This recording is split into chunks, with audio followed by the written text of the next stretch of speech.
皆さんこんにちは、ネストリングスです。今回も僕たちが使っている 3on3 デッキの中にバイパーテールとレオンクローのパーツを組み込んでバトルをしていきたいと思います。今回対戦するのはチョメマルとつぶやきさん太郎です。よろしくお願いします。お願いします。それじゃあ早速やっていきましょう。行きましょう。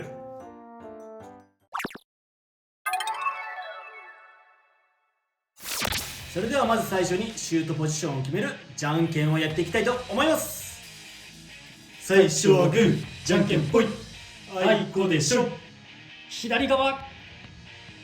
お互いのファーストデイ、せーの、じゃん。ドランソード 380T トイザラスでステッカーをゲットしてきました。しかもそのカスタマイズでゲットしてきたんだよね。そう、こいつでスタッフさんに2回勝ってステッカーもらったのでこいつに貼りました。勝った証として満足なので。ナイトシールド 460B。 ファーストバトル、レディーセット、3、2、1、ゴーシュ。危ね。さあ、トイザラストランがいいアタック。いいアタックを決める。スタミナ減らしたよ。こうやってスタッフにも勝ってきたのか。いいね、ナイス。いいフィニッシュ。ドランソードに1ポイント。ちなみにスタッフは何使ってたんですか？スタッフはね、ヘルズサイズの通常のカスタマイズ。ああ、でも勝ててる、すごい。レイ借りれるから借りれるんだ。ドランのスタンダードとヘルズのスタンダードがあって、借りることはできるし、スタッフさんどっちか使うのは多分その時によって違うし、あと店舗によってね、なんかウィザードアールを使う店舗があったっていう話も聞いた。へー。俺が行ったとこはドランとヘルズだけだった。じゃああれなんだね、今後、今はもうやってないかもしれないけど、今後そういうイベントがあったら別にベイブレード持ってなくてもそう、借りれる。参加できるんだね。大会も一応ね、ベイブレードなくても参加できるらしいし、興味ある方はね、ぜひそのまま足を運んでみてもいいかもしれませんね。お互いのセカンドベイ、せーの、じゃん。シャークエッジ 360LF。 シャークエッジ 360O。 セカンドバトル、レディーセット、3、2、1、ゴーシュ。すぎる。お、やばいやばい、俺のがやばい。滝出しはしなかった。フィニッシュ。黄色いシャークエッジに1ポイント。さすがにオーブといえどもバチバチ当たられるとスタミナの減少がね。そうだね。衝撃でのぶつかり合いがめちゃめちゃ激しかったね今。ね、やばかったね。何が起こったか正直分かってないです。打った瞬間からもうね、いつの間にか俺のベイが止まっていた。でも空中接触はしてなかったと思う。お互いのサードベイ、せーの、じゃん。やば、この空間。この空間やばすぎる。ヘルズサイズ 580O。 コバルトドレイク 380N。 サードバトル、レディーセット、3、2、1、ゴーシュ。おお、マジ？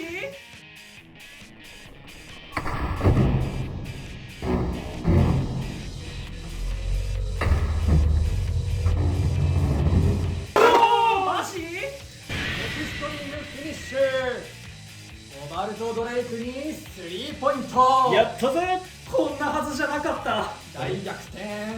綺麗に回ってるよ相棒。サードバトルでも勝敗が決まらなかったのでデッキの順番を入れ替えて続きからやっていきます。コバルトヘルズ、割と悩みどころやな。そうね。こっちかこっちか、そうね。二択だな俺でも。お互いのフォースベイ、せーの、じゃん。ヘルズサイズシャークエッジ。シャークエッジ？残り1点なのに。ここで来ると思わんかったな。なるほどね。こっちがもし負けたとしてもスピンだったらそうワンポイントあるから。次があるからヘルズサイズ来るだろうなと思ってて。読みってことね。そう相手は絶対ヘルズサイズで来るから、ここでシャークエッジで迎え撃つと。フォースバトル、レディーセット、3、2、1、ゴーシュ。いけ。さあ中央で構えて怖いぞ。シャークエッジ、大丈夫大丈夫。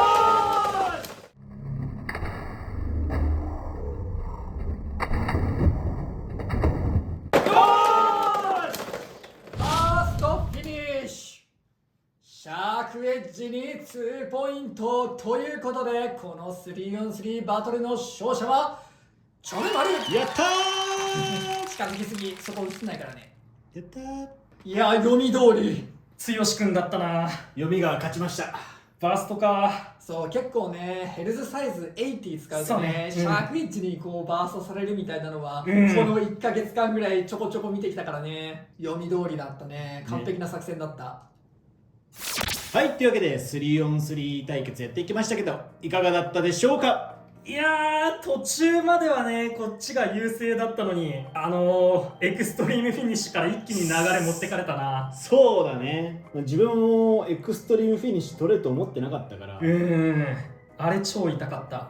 そう、お互いにね、暴れてはいなかったから、このまんまスピン対決でいけるかなって思ったんだけど、ちょっと立ち位置がね、悪すぎたな、あれは。意外とこのコバルトドレイク、時給寄りにしてもいいかもしれないね。そうね、まあ悪くはないね。うん。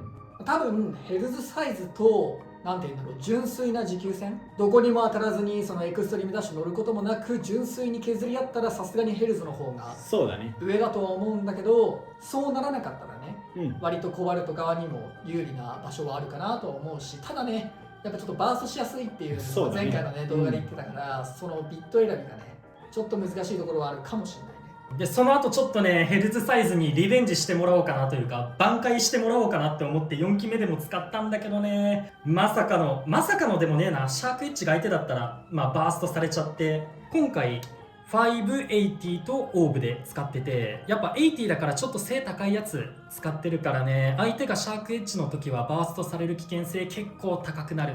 80だからその出っ張りがさ多くなってるから余計引っかかりがね。若干ラチェットの刃が分厚いから、そこももしかしたら影響してたのかもしれないね。そうね、ただね、最後の戦いの前の状態でこっちが2ポイント、相手が3ポイントで、相手があと1点取れば勝ちだからシャークエッジ来ないと思ったんだけど、そこの裏を取られたね。正直シャークエッジはねスタミナ弱いから押し出せばいいんだけど、まあこっちは1点やられたところでまだワンチャンスあるから、だったら次の2期目の方に勝ちに行くやつを置いてった方がいいなと思ったから、シャークエッジはちょっとやってみた。なるほどね。いや、割と俺4戦目突入した時って結構すぐに次使うベイこいつだって決めるんだけど、今回めちゃくちゃ悩んでね、あと2ポイント必要だったから1期目をシャークエッジにして、で残りにヘルズとドランで行こうか、それか、ヘルズ、ドラン、シャークエッジの順番でこのスピンで2点勝ちをしていこうかで悩んで結果ヘルズにしたのがな。痛かった。まあいやでもそうなるよね。いやでもね、俺は多分これあくまで俺の話ね、うん。俺は多分ドラン選んでたんだよ。あ理由としては2点取らなきゃ勝てません、うん。でヘルズ出しても1点だから勝てませんと。だからそこの時に2点取れてかつ1点も取れるドランの方が勝ち筋拾えるかなっていうのが俺の考え思考パターンだから、なるほどね。俺はドラン選ぶんだけど、でもマジでここは人次第だと。うん。し、今回はね本当に読みが冴えてたというか、だから逆に俺が相手だったら刺さってないんだよ。そうだねヘルズ選んでないから。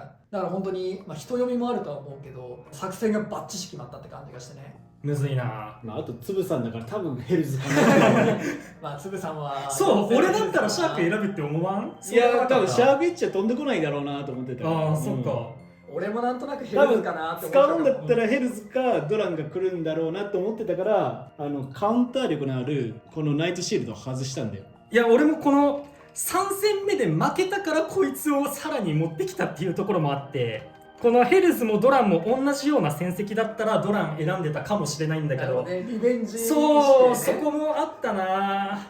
でもしドランが普通の F とかロー F だったらワンチャンそのナイトシールド使ってたかもしれないんだけど、さっきドラン対ナイトシールドでやって勝てなかったし、ヘルズサイズにはちょっとナイトシールド不利だなって思ってるから、シャークエッジかコバルトドレイクしかないなと思ってて。ああ、そうそうか。いやね、俺もドランソードね、ちょっと俺このカスタマイズ多分自分が使ってるベイの中で一番勝率いいんじゃないかってぐらいなんか相性よくってさ、勝ってるもんね。